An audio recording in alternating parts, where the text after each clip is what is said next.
100 कोटीपेक्षा जास्त worth value असणारा विद्यार्थी आपल्या महाविद्यालयात. डिजिटल युगाबद्दल, त्या डिजिटल युगामध्ये एक नवीन टर्म आला, तो आहे एंटरप्रेन्योरशिप. त्याची खूप क्रेज आहे.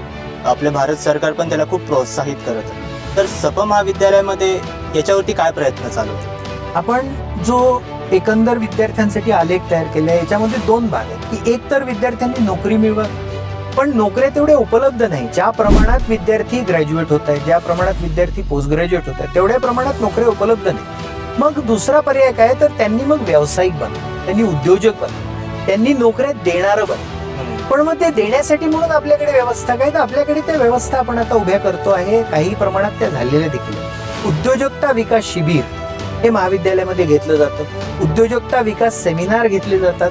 उद्योजकांची थेट भेट घडवून आणणे हे देखील केलं जातं. हे आपल्याकडे मध्यंतरी BBA विभागाच्या अंतर्गत हे करण्यात आलं की या महाविद्यालयामध्ये खरं तर हे पॉडकास्टच्या माध्यमातूनही आपल्याला पोहोचवायचं आहे की या महाविद्यालयामध्ये BBAचा एक विद्यार्थी असा आहे की जो उद्योजक आहे आणि त्याची 100 कोटीपेक्षा जास्त वर्थ असणारी कंपनी आहे.